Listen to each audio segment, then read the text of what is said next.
Hello everyone. We are going to talk today about some techniques to write good beginnings. And as always, there's no rules in creative writing, but this can be a good start point, and it might give you some ideas of what can work or what can't work. And well, let's get started. We all agree that the most important thing for the beginning is that it must surprise the reader, must grab the reader. The characters, the situation, they need to be so interesting. They need to hook the reader and entice them to carry on reading.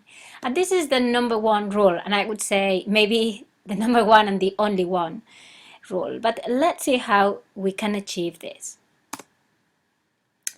There are 7 basic ingredients, and this can be a bit controversial because I'm sure that if you analyze different novels, different short stories, you're going to find that some of those stories, they don't have all these 7 ingredients in their beginnings. However, it's a very good way to start.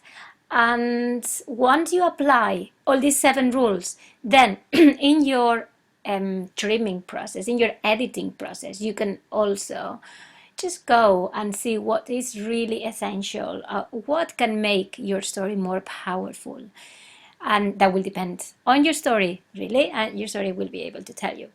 So the first thing we want to know is the character. I want to see a character. We want to be introduced to somebody who is important in the story and somebody who is going to be important for us. Somebody we really need to care about the different characters to be able to get more involved in their story. The second one is the situation or theme. We want to know where the action happens and what happens, and it needs to be intriguing.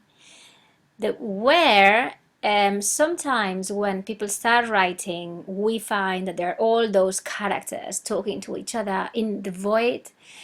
But fiction writing is about being very specific, is about grounding all those ideas, all those characters. So we really need to see where these characters are and have a feel about the situation. And that will give us some hint about the atmosphere, the general mood of the story. So there's loads to say using details. And also what happens. Sometimes we want to keep things away from the reader, and that is okay as long as if it's not confusing. Sometimes you can be very intriguing without being confusing and just telling what's happening there. And this is something to experiment with. The third one, special narrative voice, something remarkable, some interesting narrator that is going to grab our attention. Then we have the motivation. We want to know something about the character's personality. Maybe we don't want a whole description of what that character is like, but we need to know something. We need to feel that we care about that character. We care enough to carry on reading their story. Number 5 is an action. So something must happen, even if it's small, something that is going to make the reader want to find out more, to keep reading. Number 6, that is very linked to where the action happens, and is that we don't want just to know where it happens, we want to feel the place, we want to be transported to the world of the story. So we need our senses to be involved in the reading, and we need details that are direct, vivid and specific. Just forget about abstracts. When you come up with some abstract idea, just try to work out in the real world, in everyday life, how this idea materializes. How does it become something specific? And the last one is no empty descriptions, because there's nothing most boring than just a full first paragraph, a whole first paragraph full of just description with no characters. Lovely landscape, unless the landscape is going to become a character as such, and that can happen as well. So obviously there are exceptions for all these, dare I say, rules, because they're not rules, they're just start points, and they're just some it's something to help you to get started. And it's good to follow them at first and then see what works for your story. Usually you might have to go back to that beginning you wrote. You might have to change it completely once the story is finished. But as we know, it's a forward and backward, constant process. Right, so what about the character? This is an exercise that you can use to write a good beginning. First, choose a character. Then write a list of funny things about this character, curiosities, and choose the most intriguing and interesting. Talk a little bit about the appearance. Again, you don't have to describe absolutely everything. Think what can work for the story. Think something unusual. And the character's profession, or what the character does with their time, and a little bit of the personality. Again, not absolutely everything, something special maybe. And then we have this character, and it's vivid because we've been working with this character, we've been building it, we've been breathing with a character, and now we're going to place him or her in a specific situation.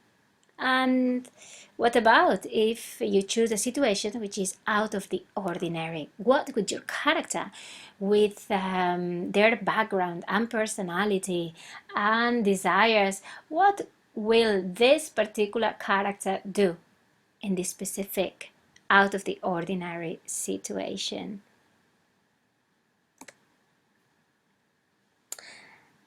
And you can also use what we call the technique of the zoom. So just answer the following questions about your character once you've placed a character in a specific situation. Where is your character? And just describe it in a way that is vivid but also makes sense for the character.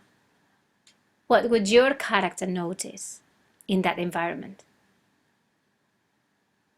What can the character see under their feet? Go really micro, very small. And then the opposite, what can they see in the distance?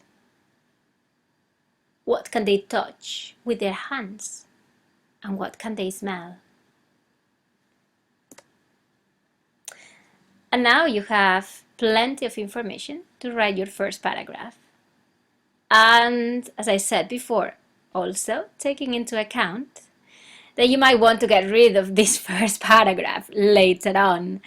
And don't let this put you off writing. It's just the start, and the creative writing process is a bit like that. You never know what's going to happen until you finish writing. The story is very usual. It's very common that writers write whole story. They have this lovely beginning, and then they realize that the story actually starts in the middle of what they've written, and that beginning could be much more powerful than the beginning they initially wrote. But everything is necessary. That beginning that you might discard later on is still very useful. It's like, think of scaffolding. You might not need it for the final product, but it's necessary, it's essential while you're building something. So good luck with your first paragraph, and you can use these exercises just focusing on the story that you're writing now for the workshop. And I look forward to reading all those first paragraphs. Thank you very much.